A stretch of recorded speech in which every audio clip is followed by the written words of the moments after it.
I'm Kat. I'm Haley. And this is Night Classy, a podcast where tipsy teachers teach fascinating lessons.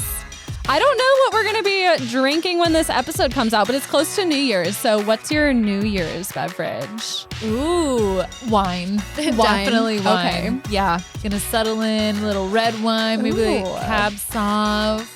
Maybe I'll do like some champagne and wine. Yeah, champagne would be good. Special. That would be, put some fruit in there, some like pomegranate seeds. Yeah. What are you hoping for yourself to be drinking when this episode comes out? I'm going to say tequila shots. Oh, so go hard or go home. Buck wild. That's right. I'll be back in Memphis. I'll be partying hard. Yes, not we'll really. be so far away. You can come pick us up from the airport. I can do that, yes. No, I would not put that on you. I'll do it. So this is not a normal episode. First time we haven't put out a regular episode. We are off traveling, doing holiday things. And so you guys voted on your favorite episode topics. So here they are. Here they are. We don't know what they are. It's a mystery to me. You'll be surprised along with us. We hope you had a great holiday. We hope you're enjoying the new year, doing whatever you do. And I think you'll enjoy this. I think it'll be great. Enjoy these. You all listeners, thank you for voting and seeing which ones came in. Our top 2 lessons. It'll be really interesting for us to see. So I hope you enjoy it. Thank you, Alec, for splicing this all together. Yes. And sit back and relax. And if you're confused about why maybe some of the conversations from the first the first lesson to the second lesson maybe don't align because we're not at the same spots in our lives. This is why. It's Frankenstein. Yeah. Have fun. And here is my lesson. All right. Welcome to Miss Barnhart's room. It is about 104 degrees Fahrenheit and 90% humidity. So we're off to a great start. Before I get started with my lesson, I want to give a huge thanks to our longtime listener, Daniel Faust. He suggested this lesson to us ages ago, and I'm so glad he did because it is fucking bonkers. Do you remember the lesson that he put it in on our like listener survey, I think, like a really long time ago when we were asking for suggestions for our year anniversary? No, I don't, but I know he's always joining us on TikTok lives and he's loyal AF. Yeah, he is. And so I'm really grateful to be able to do this lesson. This is a lesson on the Killdozer. Do you know what that is? No. I didn't either. It sounds like a killer bulldozer. That's exactly what it is. It's like a Stephen King film, like many of his films where there is an inanimate object that destroys things. And it's weird because all the articles I read, it started out with like, if you've ever been on YouTube, you know all about the Killdozer. And I'm like, but I have been on YouTube and I don't know anything about it. I'm constantly on YouTube. I know. But this is a lesson on that. So our story starts with a man named Marvin Heemeyer. And he was born in 1951 in South Dakota. He served in the Air Force. And in the Air Force, he learned how to weld and work on engines and motors. He got out of the Air Force around 1992 and then moved to a small town in Colorado called Granby. There he worked at a welding shop, but he wasn't there long. He ended up deciding to open his own welding shop. He's like, I know how to fucking do this. I'm going to open my own shop. He made his living repairing mufflers. He was just like a small town blue collar guy. He was really frugal with money. He really cared about his craft. He had a reputation in town as being like the best welder. And he also loved the outdoors. He loved snowmobiling. Everyone in this small mountain town just loved him. He had a girlfriend, and like in interviews, she describes him as an amazing partner. They loved to go on road trips together. He'd go, what? I feel like if he didn't have a girlfriend, then we'd be like, oh, I don't know. Is he like the town serial killer? We don't know. I mean, by all accounts, he was just a normal guy. Like he also had like this group of buddies, like there were like 20 of them and they'd go snowmobiling together. Like this guy lived and died for snowmobiling. And in this group, there were guys of like all ages. Like in their late 50s to like teenagers. Just some bros. Just snowing, bros. mobiling. Bros just snowmobiling it up. And, you know, he never had kids of his own, but some of the younger guys in the snowmobiling group, like he kind of mentored, and they saw him as like, I don't want to say a father figure, but like as an uncle. And he did as a daddy. Yeah, as a daddy. Thank Not you. a father, but a daddy. A daddy. And he'd like take them to his shop and show them how to weld, just like teach them life skills. I imagine him making so many dumb jokes like, weld, what do we have here? If he didn't do that, there's no way he had friends. Absolutely if you not. have a welding shop, that's a joke you have to make. You can't be a welder and not make that joke. That's probably Absolutely like not. on the licensure exam for welding. Definitely. I found this new website. I wish I could remember what it's called for all my teacher listeners out there, but it's kind of like a Kahoot site, but you can personalize the games a little bit more. And there was one that was like dad jokes, and it gives you like a dad joke prompt, and then you have to finish it. Oh my God. And I want to sounds play like it'd that be on there. game. I know. It looked really fun. I'm going to play with my students next week. Play with me. That's What true. the hell? You know what we should play is Fibbage tonight. What is that? You don't remember? We played it during quarantine a few times. It's like where it gives you a trivia question and you have to write in a lie, and then you like choose. Yeah. We should play that. I was like thinking about games because I mean it's the fucking end of the year. State tests have happened. Like I just want to play games with my students and have fun. And I mean we do work too, but Fun work. we've been doing work in the beginning of class and then spending the last 15 minutes playing games. But I was like, can I play this game with them? Like I really want they would love it. I really want to play, but I mean some of the questions are a little inappropriate. So Yes, I decided do remember against now. it. Yeah, that's like But we deep can in play. quarantine. Yeah. Anyway, back to our friend Marvin. He for 10 years ran his business. He had originally bought the land that his building was on in a public auction. So he went to this auction. The land had been foreclosed on, and he ended up getting these 2 acres for $42,000. And when he was bidding on it, he won the land against another bidder. And that bidder's name was Cody Dochev. And he was bitter. Yes, he was. Cody wanted to build a cement plant on that land. And when he lost the bid, because I don't think he showed up thinking he'd buy any land, so he didn't bring like much money with him.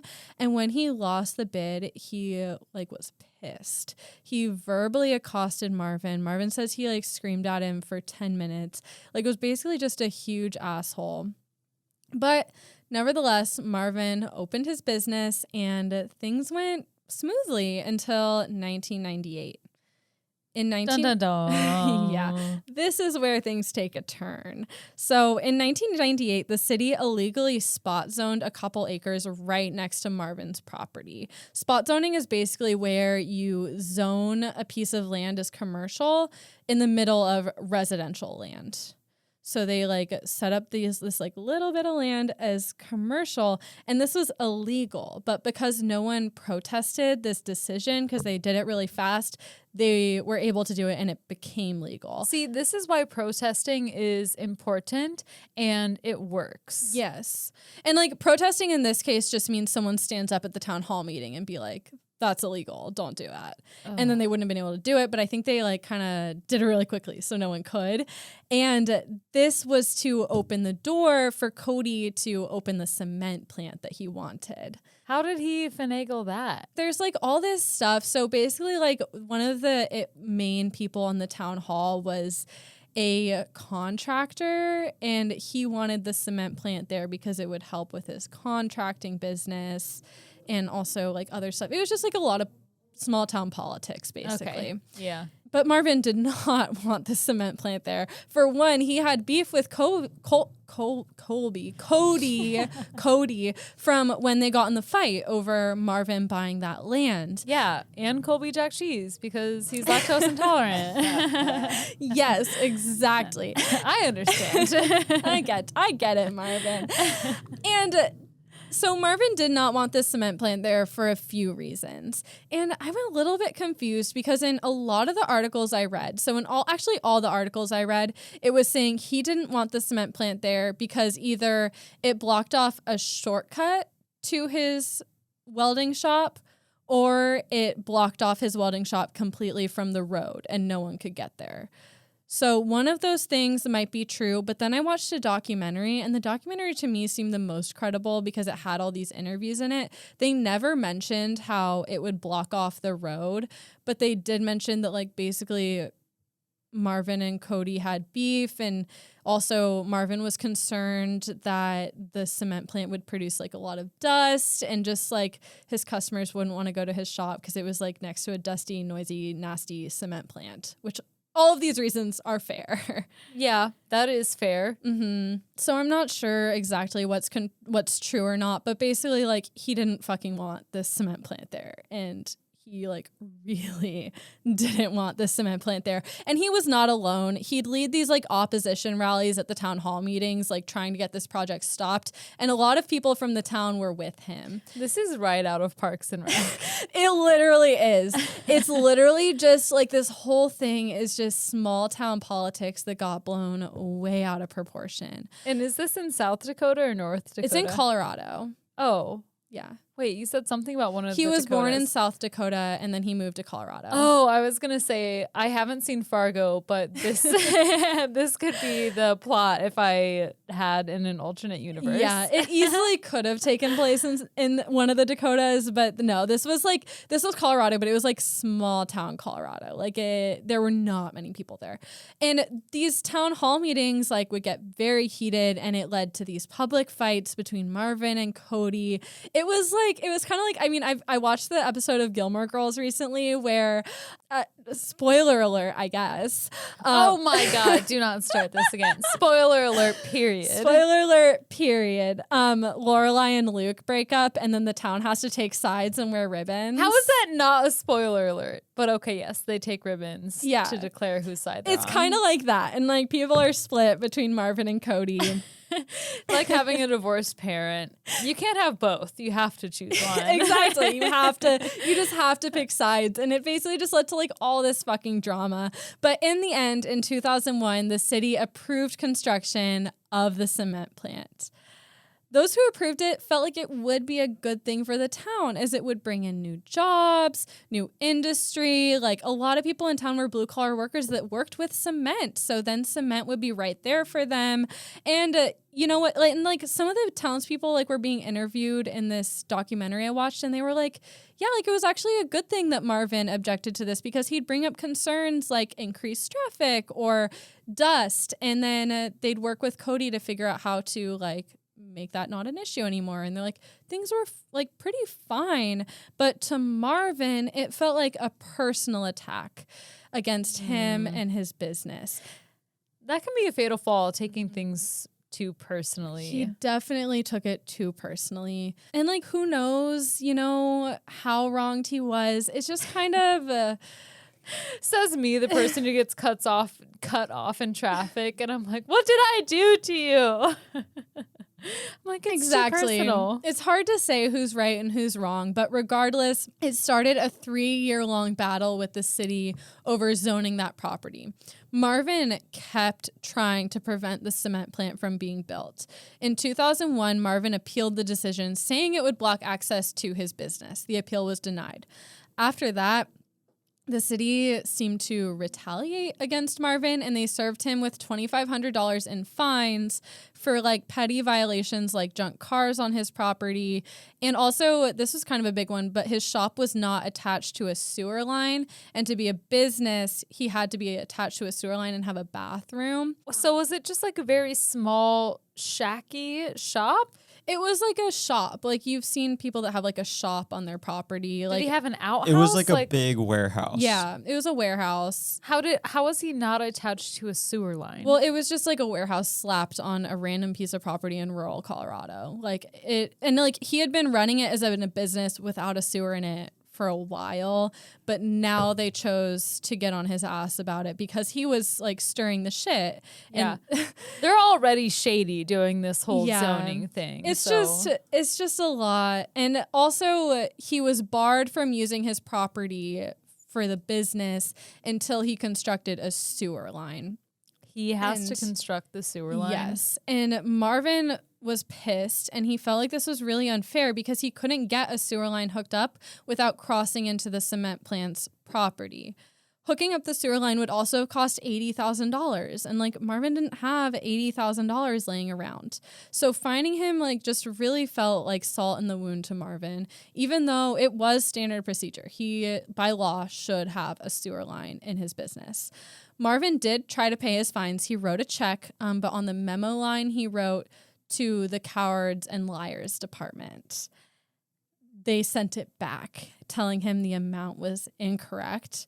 And this was true. The amount was incorrect. He when he hand wrote the amount, he wrote it wrong. And so it technically was incorrect, but this just made Marvin angrier. It was 69420 to the Liars Department. The Liars and Cowards Department, you said? The Cowards and Liars Department. Cowards and Liars. Yes. Okay. Can't mix that up.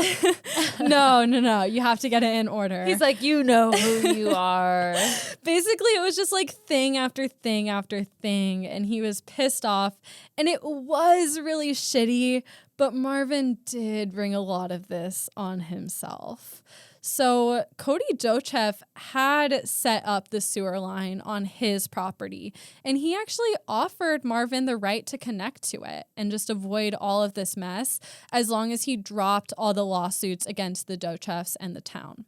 But Marvin had declined. Yeah, you're already in so far. Yeah. I get that. And I'm not that person. I'm not like that, but I get it. Yeah, he was kind of just on his petty shit. He was like, I want to keep suing you and the town. I'm going to look stupid either way, and I know that, but I'm going to look less stupid if I stick to my guns here. Maybe. Something tells me no, by the way you're saying maybe. Yeah, in my opinion, looked pretty stupid.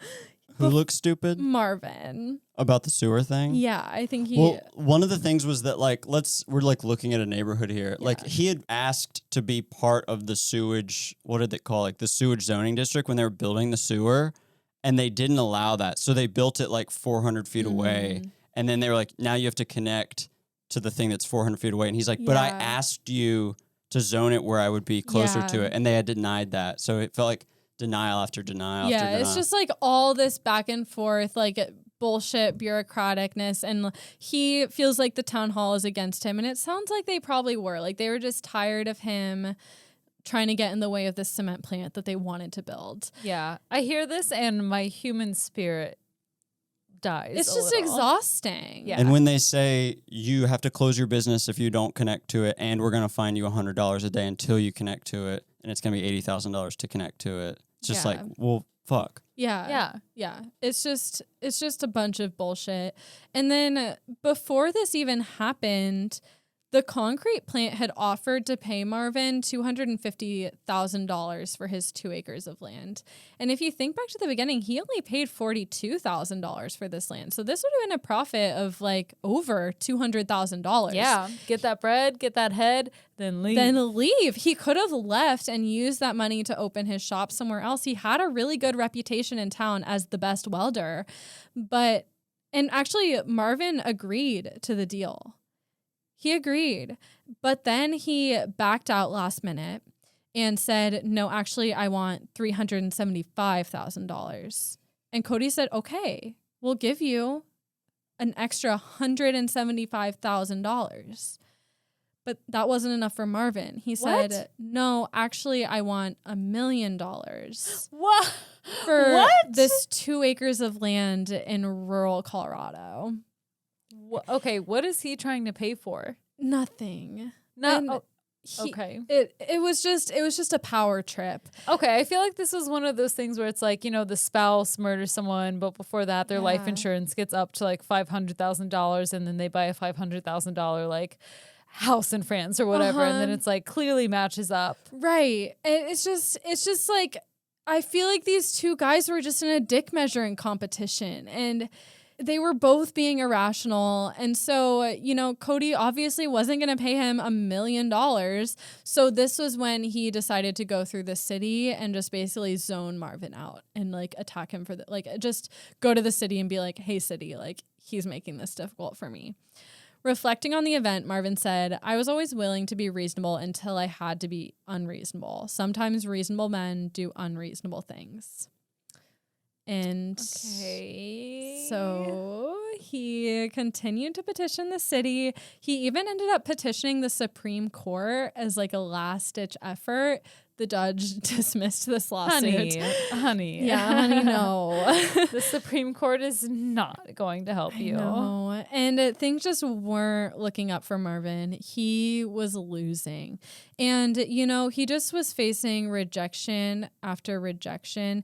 And it really started taking a toll on his mental health. Whether this was true or not, he felt like the whole town was laughing at him. Just knowing that he lost, he felt like the town was trying to run him out and push him out. It just kind of felt like the world was against him. Yeah, once that anxiety starts talking to you and telling you that, it can be really hard to say, no, that's not the reality. Yes, exactly. And by 2003, things had reached a breaking point. He was sitting in his hot tub. He says he was weeping when he... At least you're in a hot tub. True. That's literally what I was thinking while I was watching this documentary. Vibing and crying, Yeah. crying and vibing. Like, wow, brag much? I don't hear anything but in my I hot know. tub. So They you were- can... They were like, and I'm not saying that like having a hot tub absolves you of mental health issues. However, I would much rather deal with my mental health issues in a hot tub. And they were like showing like these beautiful panoramic shots of his like cabin in his hot tub in this like picturesque mountain town in Colorado. And I was like, must be nice. You could have taken that $200,000 and got the fuck out. Yeah, would I rather live with depression and anxiety with, you know, my current situation, or in Colorado near the mountains with a hot tub, a nice little cabin? Hundreds of thousands of dollars. Hundreds, like literally any amount of dollars, because teacher life. And yeah.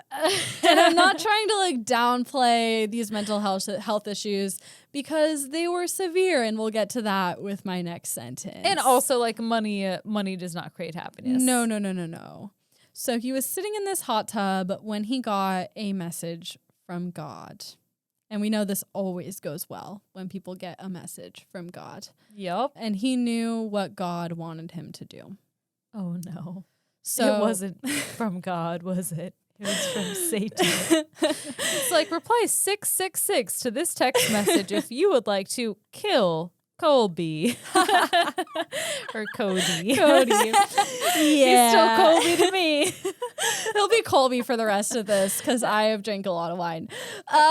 So he sold his land, not to Colby, whatever the fuck his name is. He sold his land to a third party for $400,000. Okay. That's a lot of money. Okay. And he decided to use that money. Well, he like funded like some snowmobiling stuff, but also decided, hey, I'm going to use this to make some custom modifications to my bulldozer. He owned this bulldozer allegedly because he wanted to clear a new path to his muffler shop. But he had a new idea for it. Immediately, I'm thinking, like, he's going to paint the rims. He does not paint the rims. He does not paint the rims. He's going to make his bulldozer into a killdozer. What? Yeah. The heck? So he sold his property for all this money, but then he rented back like the property that his shop was on, and basically worked on his bulldozer in this shop. And this is where like he really starts to become unhinged, because the bulldozer fit inside the doorway of his shop by 1 inch. He says that he felt like this was proof that he was doing what God wanted him to do. Okay, but that means that almost anything is proof that God, right. If it happens, God wanted me to do like, it. I woke up breathing today. It's time to make revenge. Yup. Because God told me that that's what he wanted. He did. So he began creating bulletproof armor for his vehicle. He did this by pouring concrete between two planes of steel. And then he made a bunch of these pieces and covered the entire bulldozer with it until it looked like a tank. In the end, it was resistant to gunshots and explosives. That's like the dream recording studio, though. True. Yeah, what if you just wanted a podcast and a bulldozer? It's called like the Dozecast. Yes, the podcast truck instead of a food truck, the pod truck. Oh, that'd be cool. That would be cool. Let's do it. It's like a car, but not. Oh my God. That's like, you know, Karen Kilgariff's podcast, like Do You Need a Ride? And she just drives around in a car and like with her comedian friends talking. Really? But like I have never listened to that podcast, but I assume there's some like weird background noise from being in a car. Maybe not. But if they were in a Killdozer with bulletproof armor, it'd probably be perfect. Absolutely it would. Might be a little dangerous to actually drive, to operate while recording. But, Maybe. you know, if you woke up today and you're breathing air, then God wants you to do whatever comes to your brain. Exactly. I remember making the argument when I was maybe 6 or 7 years old. Like, I was so mad about something. I don't even remember what it was, but I was like, God wanted me to hit my brother. I was like, God made me do that, or else I wouldn't have done it. I guess you could really use that argument for anything. Oh, I tried it. Yeah. I tried it. Did you tell your mom that God wanted you to hit told your that brother? to my dad. Yeah, I told that. I don't remember what he said because the spirit was in me. The power of Christ compelled me, and I just hit my brother. What can I say? He needed a little pop, pop. Maybe he did.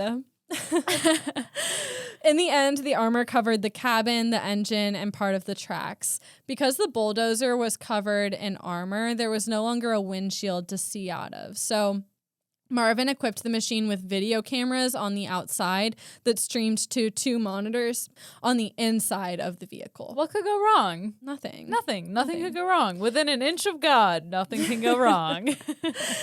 He covered the cameras in 3-inch thick bulletproof plastic, and he even had the foresight to install air jets to blow the dust and debris off the camera lenses. Okay, I have a question. If they can identify people who are buying things from Lowe's or Home Depot to make meth, how are they not flagging him as a potential threat to people's lives? I don't know. I mean, 3-inch plastic that's bulletproof? Technically, he had like a welding company. I don't know if that gives you some kind of a right to buy this shit. It's fucking America. You can get anything. Anything but And meth. I mean, they target drug dealers in this country more than they target violent criminals. So, like, I'm honestly not surprised. That's true. I just, wow. Yeah.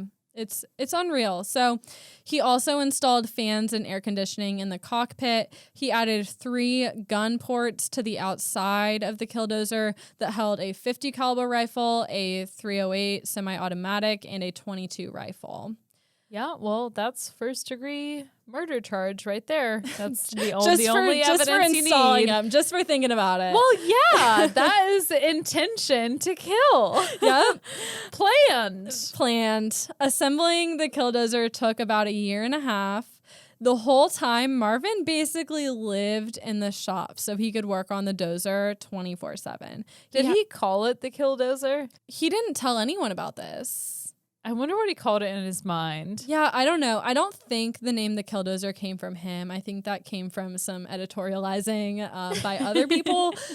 But it's perfect. Don't get me wrong. It's a great name. I'd like to know more about his relationship with the Killdozer. I mean, he was fucking obsessed with it. He had a bed, a TV, and like a little kitchenette in the shop. Like he's like, I'm going to be a semi-driver, but with a little spice. Yeah, pretty much. In his tapes, he was just calling it the Dozer. Yeah. Okay. Everyone called it Dozer. Mm-hmm. Fair enough. Yeah, he just like really dedicated his life to this thing for over a year. And he didn't want anyone to know what he was doing, obviously. So he would like sleep all day and then work on it at night. And like also like people looking back in interviews are like, yeah, I think he like worked around our schedules so no one knew what he was doing. But also I'm like, doesn't that raise a red flag? Like I don't think he was operating his welding shop during all this time. He was just holding himself into there, like doing God knows what. And he's probably just living off of that $400,000 that he made from the sales. Exactly. He was. And like he even took a whole winter off to just go snowmobiling all winter. What I would do with hundreds of thousands of dollars. Yeah. Probably go snowmobiling too. Yeah. Oh my Mess God. I would around, make a love to dozer. go snowmobiling. That sounds so fun. It does. My biggest takeaway from this documentary was I want to go snowmobiling. I want to go to Colorado. Oh, Just me like, too. It's been years and I'm ready to go back. I have been to Colorado once. Well, I've been there like other times, like stopping in the airport or driving through or whatever. But like my dad and I stopped in Denver as we were driving to Memphis, and we went to like this nice Italian restaurant. And it was just me and my dad, and we were getting like bottles of wine and eating Italian food, and like people were looking at us, and my dad was like, why are people looking at us? I'm like, Dad, it's because like they literally think we're on a date. And it was really funny. You just stand up and announce to the whole restaurant like, ding, ding, ding. Yeah. Hello, I am his daughter. Here's my birth certificate. That's what I should have done. But yeah, it looked a little strange, but it was a great time. We also stayed in this weird, because I mean, we were driving across country, so we like booked all these like cheap hotels along the way, and we stayed in like an extended stay hotel where people like live in this hotel. Yeah. And it's like no big deal, but it like stank like cigarettes and salmon because people were like cooking their dinners because that was like their apartment, but like it just, and like smoking, and it just like it stank in there, and I smelled like cigarettes and salmon for days. You know what? That's just part of the spice of taking a cross country. It trip. really is. I've driven cross country with my family several times, and part of the charm is staying in places like that. Yeah, you have to have a little stink factor. You have to have like a little like almost like scary experience. Like moving to Memphis, the chains came off my tires that we were toting the car behind on my U-Haul, and it was like, oh, that was almost really bad. Oopsie. That could have been terrible. Your car could have rolled away and killed people. Literally, that would have put me in a psychiatric ward. Yeah. Because I was at my wit's end. You came this close. That close. And it's a miracle that I'm here functioning properly today. I'm glad we both made it. Me too.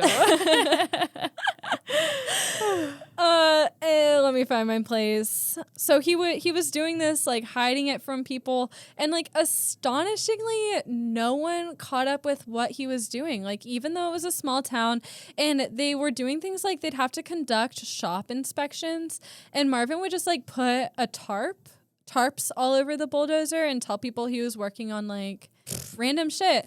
Okay, that's literally me at 6 years old being like, yeah, Mom, my room's clean. And she's like, what if I check under the bed? Yes! I'm like, it's clean. It's just clean. Like that. It's just like that. But imagine if your mom never checked under the bed and you were like, oh, God didn't want her to... God didn't want me to have a clean room. God didn't want me to get caught, so she didn't check under the bed. That's literally Marvin's rationale. He's like, oh, God didn't want me to be caught because I should have been caught. I'm doing this in a small town where everyone knows everyone. I'm holed up in this warehouse for 24 hours a day. So does he have this mentality that he knows what he's doing, like there's something wrong, and that like... He didn't think anything was wrong. He thought that God told him to do this, and he was following directions, and the town wronged him, and he was getting his like rightful revenge. He so knew it was scary. wrong, though. He was saying, like, I wish God didn't want me to do this, but I realized, like, this is what I have to do and stuff. He was just, like, deep in mental illness. Yeah. So on June 4th of 2004, it was ready. He sealed himself in the cockpit using his homemade armor with a custom crane that he built to lower this armor over the cockpit. And once he lowered the armor over the cockpit, there was no way of getting out. And he did not plan to get out. He then drove the Killdozer out of his shop and handed a list of people he was going to target. And that's the end of the learning journey. Thank you all for joining us. We don't want you to hear No, anymore. ma'am. No, ma'am. We're halfway through. I have a quote from him. He says, quote, "I think God will bless me to get the machine done, to drive it, to do the stuff I have to do. God blessed me in advance for the task that I'm about to undertake. It is my duty. God has asked me to do this. It is a cross I am going to carry, and I'm carrying it in God's name." Oh, no. Okay. First of all, this man needs help. Yes. Secondly, he's like driving the Killdozer. He like looks behind him, smoking a cigarette. He's like, "That darn Eve." Oh my God. No, Yes. not actually. He's obviously going to do something terrible. Yes, he which is. I'm not ready for, but It's give it to me. Yep. So the first thing he did was just burst out of the walls of the shop. Like, he did not drive out of the door. What? He just plowed right through the walls.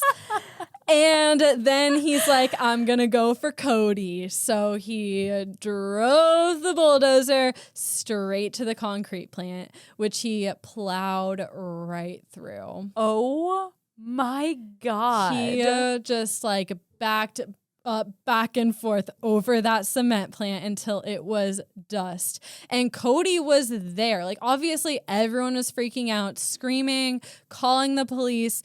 Cody took out his handgun, which I don't know why he fucking had a handgun, but he did, and he shot the bulldozer. That did absolutely fucking nothing. Like, the bullets just like ricocheted right off that motherfucker. And then he and his team, they took these like big like long metal rods and tried to jam them into the tracks of the bulldozer to like stop it from rolling. Yeah. That did absolutely nothing. It did not. And I hear what you're saying, but I'm laughing because this does not seem real. No. Like, when I remember that it's real, I get really sad and scared. It literally happened. The rest of this episode, I'm just plugging my ears like, la, la, la, la, la, la. It's insane. And then he destroyed the cement plant, and then he was off to the town hall. He destroyed the town hall, then the newspaper office. Then he went to the home of the former mayor, destroyed that. And he destroyed the town of the former mayor, even though the mayor had already died. The only person that still lived in the house was like the elderly wife of the former mayor. It's hard to forgive. Yes, it was. Very hard. He then destroyed the construction yard of one of the town hall members, the ones that were like contractors that like wanted the cement plant. He also destroyed their house, and like the guy's wife had been sleeping. Like, she had just woken up like 30 minutes earlier. She could have been in the house and died. Luckily, she got out. And then he went to a gas company, and this wasn't just like a gas station. This was like an industrial gas company that had these huge tanks of propane. And meanwhile, he's just driving around and shooting bullets willy-nilly. And if one of those bullets had struck a propane tank, it could have exploded. And this was right next to all these residential areas. So he could have really hurt a lot of people. And thank God he didn't. He also when he bulldozed the town hall, there's a library in the town hall, and that had been full of children until minutes before it was crushed. And if you watch the documentary, one of the women who worked in the library is talking about how they got the call from the police that this thing was heading toward them, and she had to get like all the children into employees' cars and like frantically drive them to their homes, as they were like so scared that they were scary. going to encounter this thing on the road. Because the first call from 911 was everybody seek shelter. So everyone went inside, and then they were like, "Oh shit, he's destroying all the buildings." And there was like, "Everybody get out of every building." Yeah. Everybody climb your closest tree Yeah. Yeah. immediately. Pretty much, like, it was just pandemonium. And he was bulldozing like the town, but also residential homes. And meanwhile, like, obviously police were called immediately. So they've been fighting him the entire time. But what can they really do? Pretty much nothing. Like, they're firing at him, but this isn't doing anything because he's covered in armor. And everyone, like, they're taking this other, like, a construction vehicles and trying to stop him with like other construction vehicles. Like at one point they took like a front end loader, which if you've ever watched Bob the Builder, it's the one that like has the scoopy thing in front. And they're trying to like essentially battle him with that, like push back at him. But that does nothing. Like this is a bulldozer. It just like plows right through the other vehicles. No one else has a fucking bulldozer. Like this is a huge bulldozer that he had to import from California. Like it's massive. At one point, Sheriff Deputy Glenn Trainor he literally like himself. He just like climbed on top of the vehicle and he was like climbing around on it while it was going around destroying the town, trying to find a gap in the armor to drop in a flashbang. I think it's like a small grenade. And he couldn't find a gap in the armor to drop it into. He ended up like shoving some of them up the exhaust pipe, but like that didn't do any damage. Okay, he's a hero. He tried to be, but like it didn't do anything. But he put his life at risk. He did. To try to stop it. And that is a courageous act. Totally. And he deserves a medal. Shout out. Maybe not gold, but definitely silver. Shout out Glenn Trainor. But like also it didn't do anything. The police were... It didn't do anything and we hate you for it. No. But I'm just saying like it was a futile effort. Yeah. Oh my gosh. Yeah. There was nothing anyone could do. Police were throwing other explosives at it, all of which were unsuccessful. And by like early on, the theory was like they were pretty certain who was controlling this bulldozer. Like they assumed all of the armors welded together and they're destroying all the people who have wronged him. Exactly. Like early on, like as soon as he went to the cement plant, Cody was like, I know who this fucking guy is. But then he was also like, they couldn't figure out how it was driving around without a windshield. So they thought that maybe Marvin was up in the hills controlling it somehow. Until like eventually they saw the cameras. But for a while the theory was that like it was really scary. They're like, is he just like up in the mountains somewhere like remote controlling this thing? No one could figure it out. And so like there's just this... God was remote controlling it. God was remote controlling Marvin, who was remote controlling the Killdozer. There's an order of operations here that you cannot forget when trying to disarm the Killdozer. Yeah, it's just it's a whole thing. Meanwhile, like police are battling this fucking thing, but like Marvin is also shooting with guns from the cabin. It was like a full-on war between this bulldozer and this small town. And this went on for a while until the Killdozer suffered a puncture to its radiator and it started to kind of lose steam. After that, it was destroying a hardware shop when the tread broke through into the basement of the hardware shop, it kind of got stuck there. It couldn't move. So police started to close in on the vehicle. And by now it's silent. Like the entire time this thing is this is happening, people are describing like how scary it is to hear the like tread of this thing. Like it's making this loud noise and it's just really scary. And then now suddenly it's silent. Yeah. And I would never be a police officer, but if I was, that's the day I quit. Oh, for sure. Like no 2-week notice. No. I'm outie. I'm like moving multiple states away. I'm not helping. No.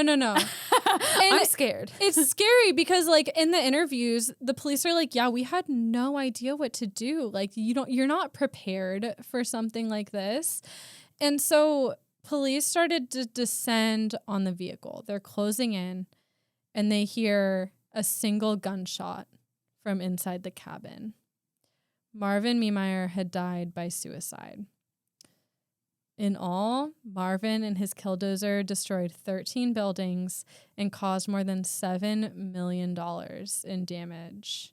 Did he take any human lives? No, miraculously. Oh my gosh, thank goodness. I know, miraculously no one died. The police used like what's called a reverse 911 system to tell people to evacuate. So they were tracing the route of the Killdozer and evacuating people. So that's actually like a really high point in this story, is that Marvin was the only fatality, but like he did die and they weren't sure how to get his body out of the vehicle. They tried to just like look around and find a way in, and they couldn't. The SWAT team had to come, and they strapped their highest powered explosives to it. They went off. This was such a big explosion that it shook houses 3 miles away. However, that didn't even open the cabin. What? They said It didn't even dent It it. didn't even dent it. Oh my God, he is a good welder. Yeah, he was Best a really in town. best in town. They ended up having to use something called an oxyacetylene cutting torch to penetrate the armor. What if they were like, bring out the Coca-Cola and what are those little mints called? The Mentos. Right. And that's what they used to bust it open. Yeah, they just like spray it with Mentos and Coke. They find like a tiny crack and just pour in like 800 gallons of Coke, and like they're like pushing Mentos through with their fingers. They have 2 helicopters and they drop the Coca-Cola and the Mentos at the same time. Oh my God, that probably would have done it. Honestly. American Tragedy, brought to you by Coca-Cola. And yeah, like you helped me point out, there weren't any fatalities besides Marvin. We're not sure what his intentions are, if it were to kill someone or just to destroy property. But the bottom line is he easily could have killed an innocent person. Yeah, that thing is zooming. Yeah, it was fucking fast and huge. And obviously he was out for blood. Yeah, he was. I don't think he was trying not to kill people. Let's just say that. Yeah. I don't know. Yeah, because the police were like behind, you know, those concrete barriers on highways? Yeah. They were like behind some of those, and he started shooting like 5-inch rounds at them. And then like they ducked out of cover, and he ran over those concrete things and just like vaporized those concrete barriers. That's how powerful the thing was. This thing was, it was literally like, there was one point in the documentary where one of the police officers or something, he was like, yeah, I was going to the scene, like I was expecting to see a bulldozer, and then I got over the hill and I saw it, and it looked more like a tank. Like it does. It looks exactly like a tank. Mm-hmm. It was crazy. After the event, the town just wanted to destroy the bulldozer. They wanted this out of their memory. They were all traumatized. And Marvin's body was cremated. His ashes were spread by his friends on a snowmobile ride. Before the event, Marvin had actually liquidated his assets. He had sold everything he owned. It all amounted, he had about $500,000 to his name, which is actually like a lot. And he gave everything to his dad before he even started this. And he did this to keep the town from being able to claim any of his money for the damages. So it seems like he knew how it was going to end. He did. And he sealed himself in there. He had no way of getting out. Yeah. So he planned to die in there. And this has obviously become famous on the internet. And if you're thinking like, I haven't heard of this, it was like really obviously it made national news for like a day, and then Ronald Reagan died the next day. And so that became the headline. And so it kind of got wiped out a little bit, but it still like has notoriety on the internet, on YouTube, and especially in anti-government communities, where he's kind of put on a pedestal as a folk hero who like stood up against like the bureaucracy that wronged him. Okay, yeah, obviously the people who are mentally unwell stand with the mentally unwell person. It's just bullshit, libertarian bullshit. Okay. And obviously this guy is not a hero. He could have killed someone, and people are screwed over by zoning policies all the time. Like that does not give you the right to go on a murderous rampage. I feel like this goes without saying, but like if you read these articles, like they are all like, oh, is he like a hero, or like a man scorned, or is he like a crazy killer? It's like, well, I mean, you know. You can be a man scorned and you can be mentally unwell, but you cannot go on a murderous rampage. Exactly. Like to me, this is a sad example of untreated mental illness. It is not an example of like a heroic mission going against the government that wronged you. Yeah. Imagine the alternative story in a hypothetical America where we have access to affordable and free healthcare, where you get to see a therapist and that's normalized. Yeah. And instead of all of this happening, he does, link up with Cody and they do get sewage to him.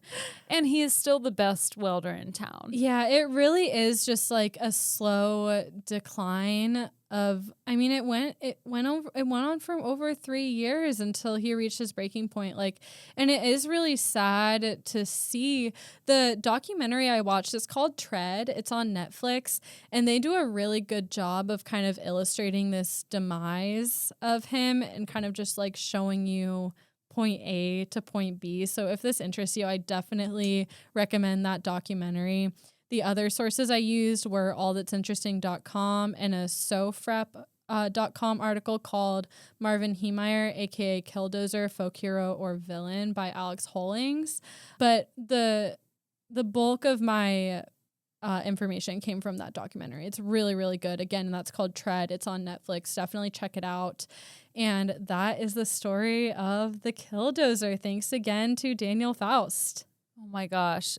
Thank you, Daniel Faust. Thank you, Miss Barnhart. That was an excellent lesson. That was crazy, but it's wild. I think if we've learned, hopefully one thing from this lesson is that your mental health is really important. Definitely. And it's just as important as your physical health, and it's something that needs to be taken care of.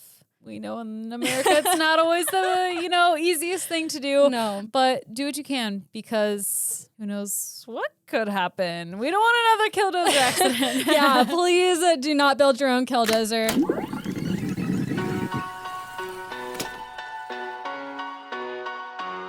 This episode is sponsored by BetterHelp.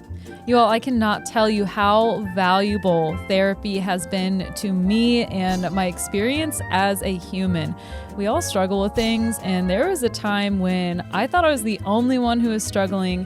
Thank goodness for therapy, because I realized I'm not, and I realized that there is a way to feel better.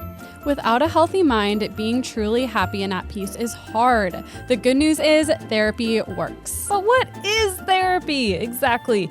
It's whatever you want it to be. Maybe you're not feeling motivated right now and you would like some tools to help, or maybe you're feeling insecure in relationships or at work, not dealing with stress. Whatever you need, it's time to stop being ashamed of normal human struggles and start feeling better, because you deserve to be happy. And now you don't have to worry about finding an in-person therapist near you to help.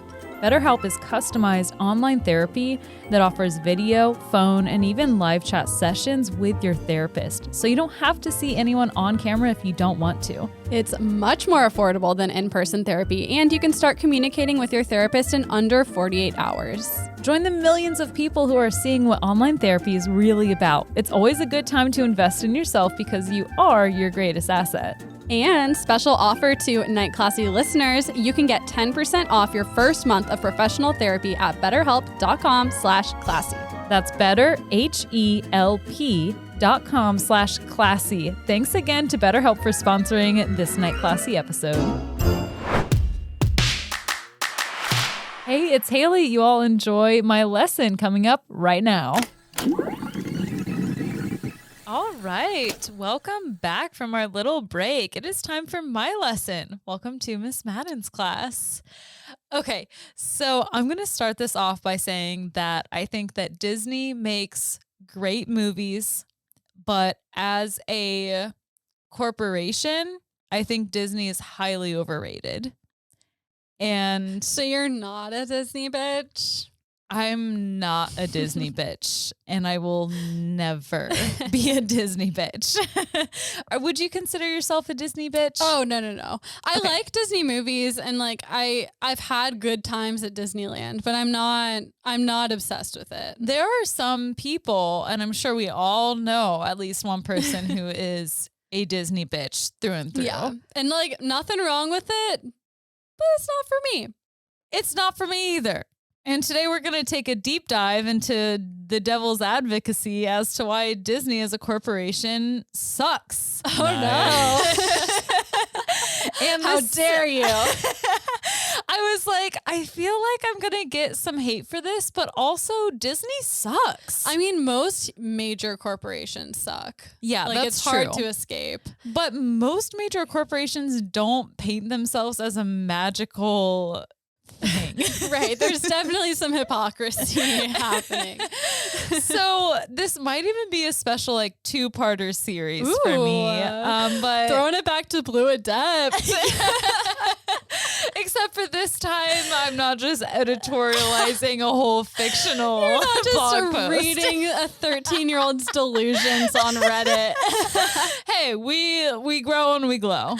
We do. We've come a long way since then. We have. Hashtag 2020, hashtag new year. Hashtag new me. recording in our fucking hallway because COVID. What a time. What a time. Yeah, so we're not there anymore. Alec, are you going to plug what episode that was? Yeah, that episode was episode 12.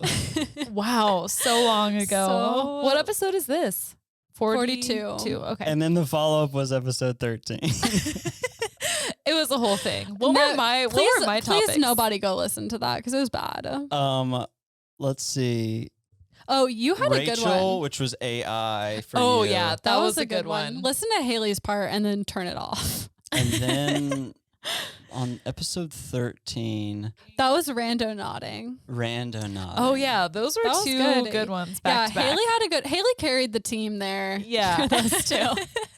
That's okay. There have been multiple times where you've really carried the team, especially the forgotten episode of 2020. We gotta like put that on Patreon. We should. I can't even bear to listen back to it, Same. but I'm scared.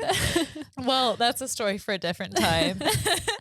For this episode, I am going to cover just a few of Disney's scandals. Okay. So, scandal number 1. In 1989, two businessmen,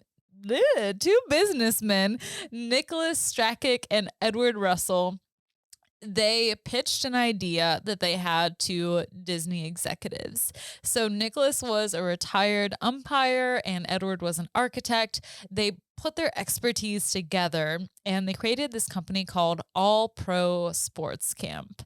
And I'm sure they did lots of sports things and camp things, and they were a business together. Okay. So They were a sports. They were a business. they were It camps. was pro sports camp. It was all the things, all sports pros camps. Anyway, so they met with Disney and they laid out these plans for what they called a worldwide sports complex. And the executives of Disney were like, yeah, this is great. This is great. But, like we've got our hands full with like Disney World and Disneyland and Epcot and, all the other parks and resorts that we have. So we're going to pass on it this time. But thank you so much for your time. And so Nicholas and Edward go on their way. Until 4 years later, Disney's like, we're doing a thing. We're opening a thing. It's going to be at Disney World. It's called ESPN's Wide World of Sports Complex. Oh my God. Does this ring a bell? Nicholas and Edward thought so too. So the All Pro Sports Business Company Corporation, whatever, accuses Disney of fraud, stealing trade secrets, breaking an implied contract, and breaching a confidential relationship. And Disney's like, what? Did I do that? Did I do that? I can't hear you over all of our new sports complex construction. Sorry, doesn't sound like us. And so All Sports sues Disney. And they're like, oh, this doesn't sound like you, Disney. And then they go on to play more than 200 recorded phone calls that All Sports had with Disney discussing all of these plans that they covered in this meeting. Oh my God. Yeah. So Disney's in deep shit. All Sports also outlined 88 distinct similarities between their original plans and the standing sports complex that they let them build it all and everything before they were like, that's ours, that's ours, that's ours, that's ours. That's the kind of petty I live for. Me too. Yeah, let them build it. It worked and then out. tear it all down. Tear that shit down. Disney stole it 100%. And the jury agreed. All Sports, they initially asked for $1.4 billion. Billion. But they didn't get that. They only got $240 million. Wait, All Sports or Disney? All Sports. Yeah, that's Disney had not to pay them. fair. They should have got more. They should have gotten way more. Yeah, they should have gotten $1.4 billion. I mean, either way, they got money. They got money, but like, does that sports thing still exist at Disney? Yeah, it's still Yeah, there. I'm sure they've made way more money. They need off to get of it. royalties or something. Yeah, it should be like an ongoing payment. So, I mean, they should have just hired them in 1989 when they laid out their plans. Or like if they weren't ready to do it yet, like called them up when they were ready and been like, hey, like now we want you to build this thing. Yeah. Not stolen the idea. Well, that's not what they did because Disney is highly overrated, in my opinion. Are you ready for the next scandal? Yeah. Okay. Have you seen the movie Brave? The one with Merida?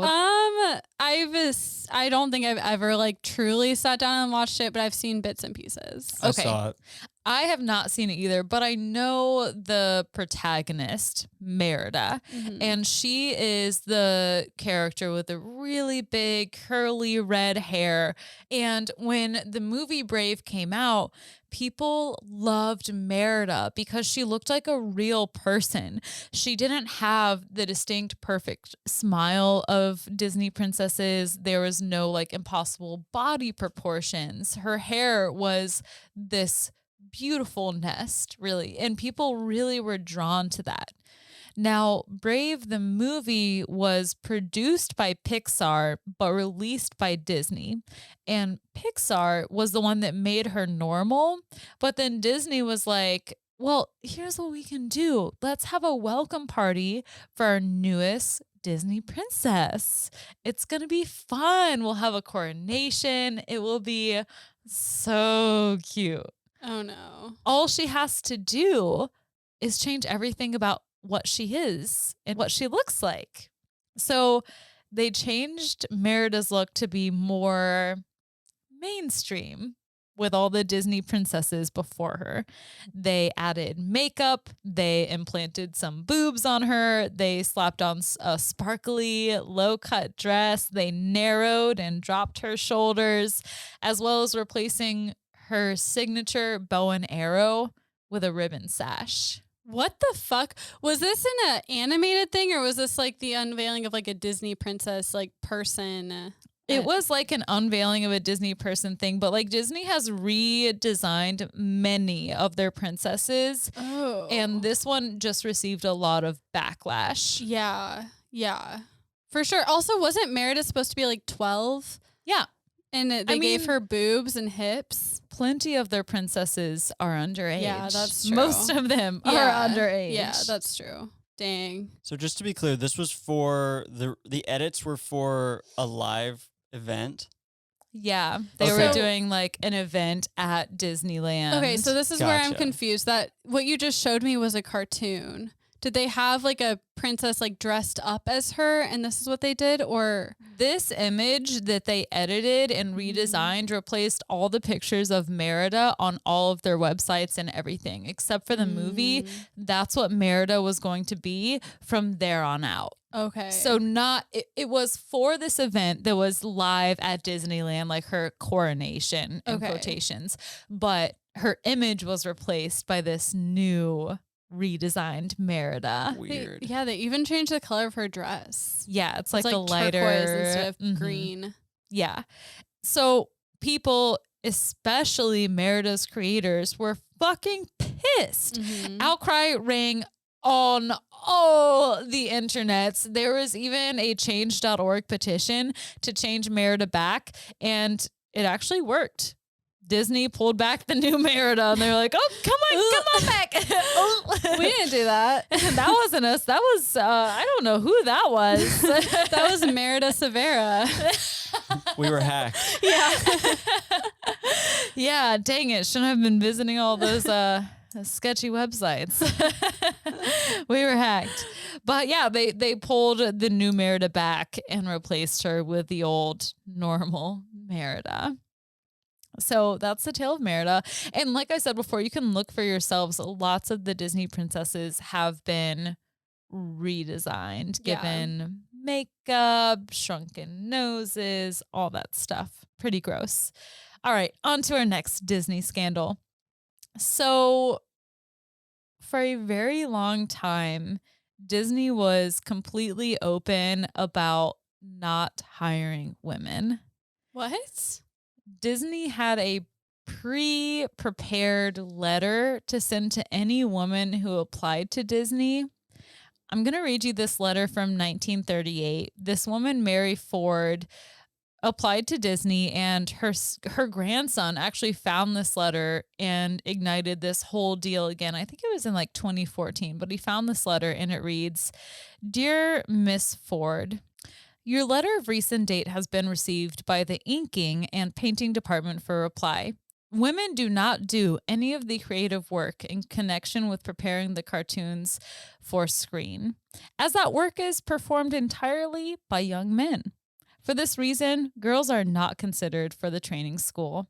The only work open to women consists of tracing the characters on clear celluloid sheets with Indian ink and filling in the tracings on the reverse side with point according to directions." That's why all the OG female characters were so fucked up in Disney. I mean, That's they're why still Ariel fucked was up. allowed to be made.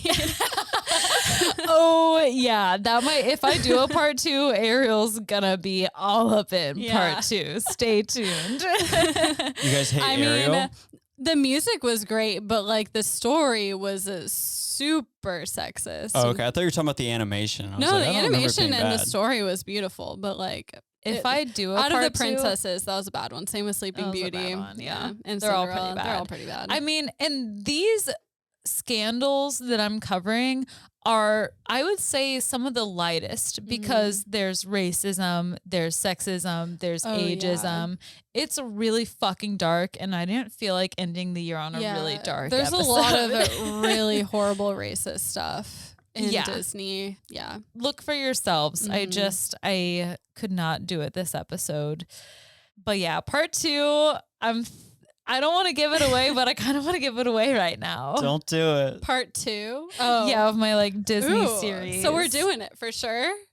I think so. I think it'll Okay. be a good one. I think. Cool. I guess you'll just have to wait and see. Alex says no. Well, He we says just no. the reason we had to do Blue Adept 2 is because Kat said on the air we're doing Blue Adept Part 2, and then it ended And up then being I read bad. it and I was like, oh God, I have to do it. So I'm always reticent now if we say we're doing a Part 2. But like this sounds like a good part I too. know. Like I've already started the research for it, so I know. Can I? I've Can I heard say that. it? I've heard that before. Can I say it? Can I say it? Actually. Yeah.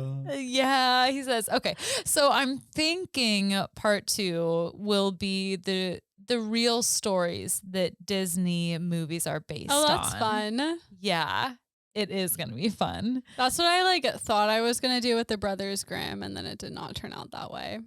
Yeah, that's how my last that's how this one went. It Yeah. always goes some Yeah. different way. But yeah, anyway, Disney did not hire women unless they wanted to apply for the position of inker or pointer. Basically, they would just trace something onto something else, and that's the only job that women could do. I mean, like sucks. That's the only job that women can do. That's not cool, but like also that sounds like an awesome job. I'd like to just trace stuff on a piece of paper. You're so much better than tracing things onto paper, Kat. I don't want to say like I feel like that job is still important, but Okay, it does sound very soothing. Yeah, and I would like it. It is soothing.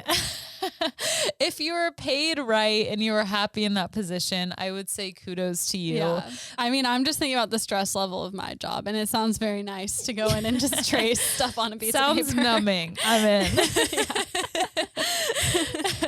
That's fair. That's fair. All right. Are you ready for the next scandal? All right. So Disney World is in Florida. Florida is a swamp, and there's all kinds of beings in Florida, including alligators.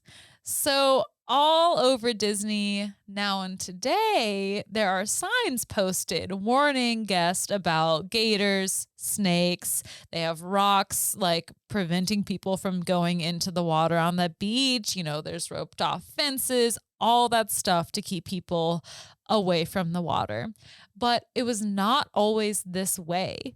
June 14th, 2016, a 2-year-old boy, Lane Graves, was dragged under the water by an alligator. There were no signs on this lagoon beach about alligators. There were no fences. There were no rocks. The only signs of a warning were about to not swim in the water.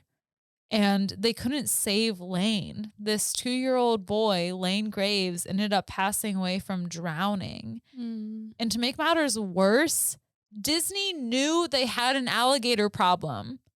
More than the regular amount of alligators were in the area because guests and tourists were feeding the alligators. And Disney ignored the warning about how much the alligators were being fed. The hell? So, of course, the alligators wanted to be where the people were. Yeah. Like I Ariel. want to be where the people are. So they ignored it.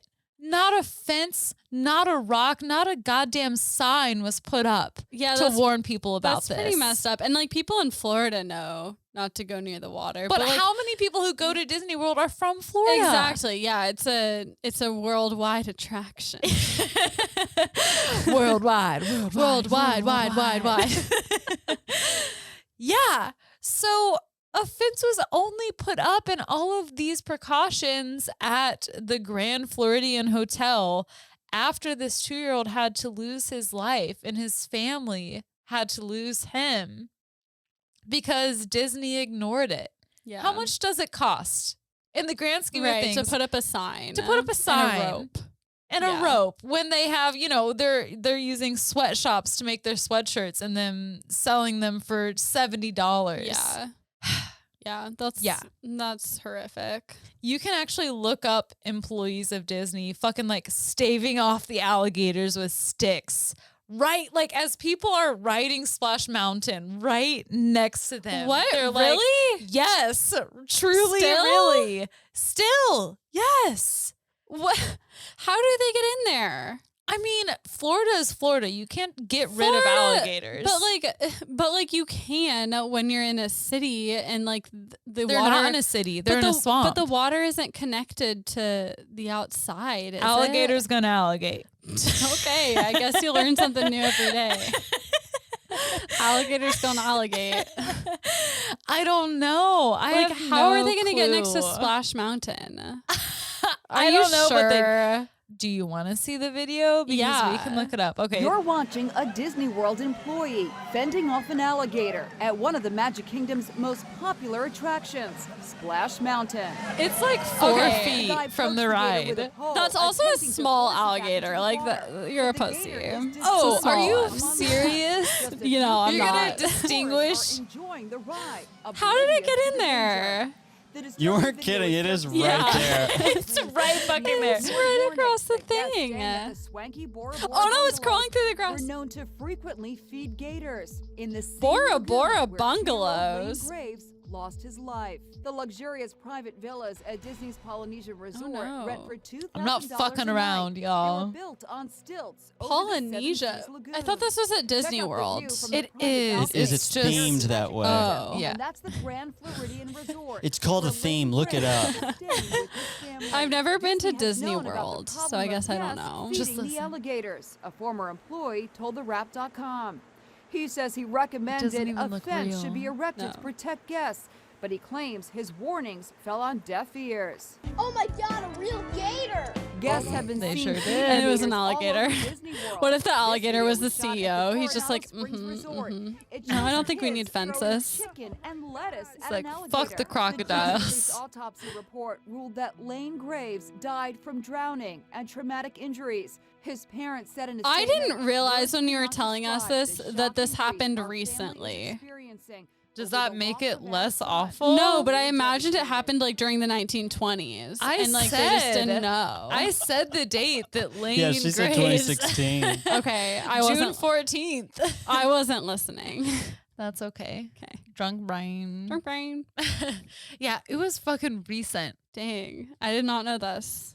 And they I ignored it. you. They ignored it. Much Yeah, like just- I ignored you. Yeah, you are Disney to me as they are to alligator warnings. They ignored it. The consequences for what I did are much less. Thank God.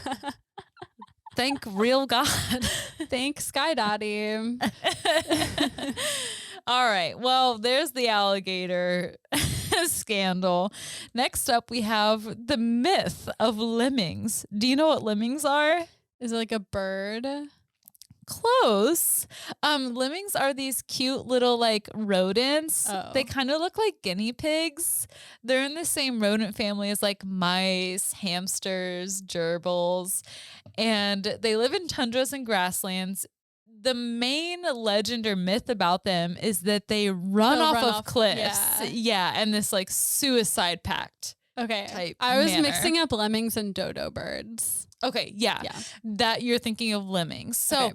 we can thank Disney for this false depiction of lemmings. Is that one of their scandals?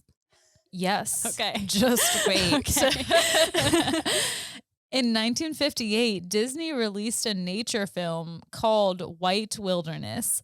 In this film, you can see lemmings running off of a cliff and jumping to their deaths. Did Disney make them do that? It was all fake. Not only did they make them do that, but Disney bought the lemmings from Inuit children, and the producers of the film tossed the lemmings off of the cliff and then edited together scenes of them running and being tossed off the cliffs to make it look like they did it themselves. Oh my God, did they die? Yes, they died. And they bought them from children? Yes, they did. Because they filmed it where lemmings do not naturally live. So they had to get lemmings in to include them in this film. You also said they bought them from Inuit children, but they live in grasslands? They live in tundra. Oh, tundra. Okay, Yes. No. Yes. Yeah, White Wilderness is not another Okay. racist Disney thing. I'm a little drunk. Conjoined. Who knows? Tundra, grassland. It's all all the Earth. Yeah, they do not purposely harm themselves. They do not purposely throw themselves off of cliffs. Alaskan wildlife biologist Thomas McDonough believes that Disney filmmakers not only mistook their false beliefs of lemmings' behavior, but also didn't do research into it before they made a fucking film about it. Was the film about the lemmings? It was about like wildlife in the tundra. And they thought for some reason that lemmings jump off cliffs, and then when they didn't, they're like, well, let's just throw them off. What they think happened was that Disney filmmakers mistook their real life behavior of dispersing, which is when lemmings, like when things are going good, they make a lot of babies and their populations go crazy. So they'll break off into packs so that their main pack doesn't have so many.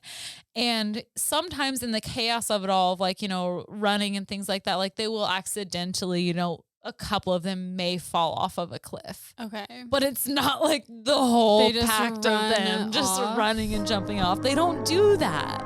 Oh my God. They don't do that. No. What the hell? In this land of many mysteries, it's a strange fact that the largest legends seem to collect around the smallest creatures. One of these is a mousy little rodent called the lemming. Here's an actual living legend, for it's said of this tiny animal that it commits mass suicide by rushing into the sea in droves.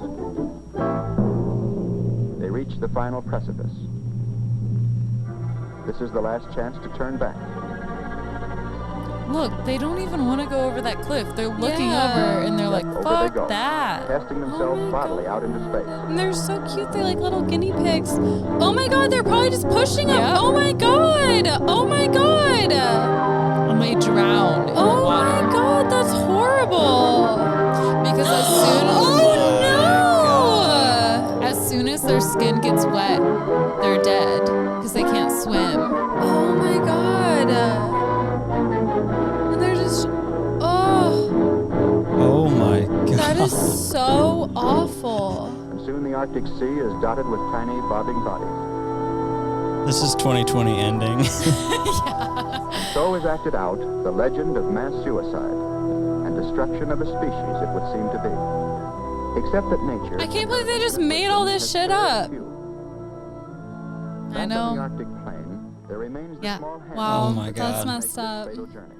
So Disney just created that. And now that's what exists in the minds of, I don't know how many people, but a lot of people. Yeah, I mean, like when I was trying to think of what a lemming is, all I could think of was like cliff. And then I thought of dodo birds, and then I thought they were a bird. Yeah, you're pretty Yeah. damn close. So that's completely false. Okay. And again, this is just, what was that? 5 scandals, 5 of many. Disney is fucked up, y'all. Like, I don't even care if we get hate. You need to do your own research. I'm going to leave you with a quote from Michael Eisner. He was the CEO of Disney from 1984 until 2005. This is a quote from a memo. A memo. This is a quote from a memo sent out internally to Paramount in 1982. We have no obligation to make history. We have no obligation to make art. We have no obligation to make a statement.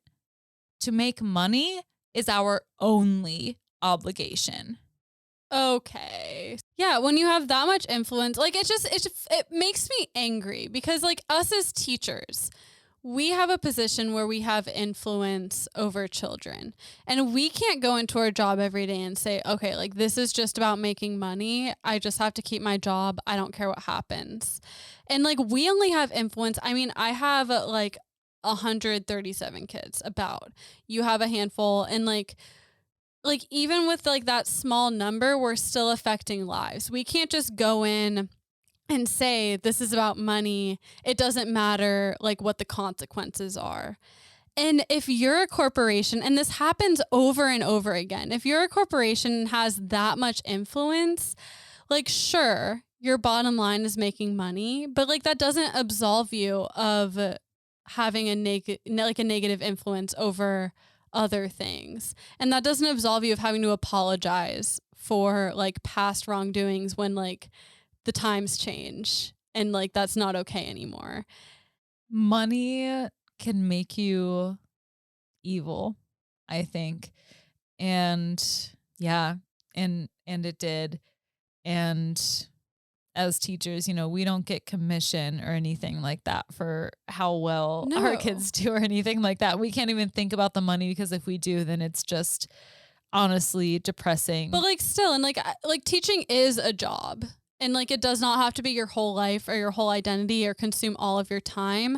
But like you still have to take responsibility if you say something that you didn't mean to say or it's perceived the wrong way. You still have to take responsibility. Yeah, but when you have lots of money to back you up, apparently you don't. And you get to send out memos like this, and you get to shrink girls' shoulders and add makeup and take away their bow and arrow. Yeah. It's messed up. In his So- defense, he did like make all of the 90s Disney movies that were really good. So That's what I'm saying. I Their mean, but the movies 90s, are good. the movies are good, but they're still like fraught with issues. He did not, and he did not make these movies. Think about the creators who actually made them, who are just at the, the qualms. I don't even know if that's the right word, but they're at the mercy of this guy who has all the power in this company. And of course, they want to make it good. It doesn't matter how much they get paid because they're living their passion. They're creating art. But to him, it doesn't matter. It's not about the art. It's about the money. Yeah. And Yeah. they make that money. just Disney was like crashing in like the late 80s, and then he made like Little Mermaid and Lion King and Beauty and the Beast. And like those movies, they do have value, but at the same time, like there are a lot of problematic things embedded in them, and like you still have to take responsibility for that. And this was before he was involved with Disney. This was when he was still at Paramount. Oh, 2 years before he was even CEO at Disney. So I can't imagine his mindset really shifts too much. And I don't remember when Disney and Paramount became entangled. Also, Lion King is a ripoff of a whole other thing. Really? Which we'll talk. Yeah, stay tuned. Okay. Man, I'm at the edge of my seat. Well, my sources for this lesson, if you guys don't have any other anecdotes. Oh, no. no. No? Okay. Well, we have ABC News, an article called Disney owes $240 million for stealing ideas. Jezebel.com, an article called Disney pulls sexy Merida makeover after public backlash by Tracy Egan Morrissey. Grim Life Collective YouTube channel. RealRundown.com, an article called Recent Disney Controversies, Criticisms, and Scandals by Elsie David, and Snopes.com, an article called Did Disney Fake Lemming Deaths for the Nature Documentary White Wilderness? And that is my lesson on Disney scandals. All right. Well, we hope you all enjoyed our top 2 lessons. Looking forward to seeing you all in the next episode in the year 2022. We will see you there. Thank you for listening. 3, 2, 1. Class dismissed.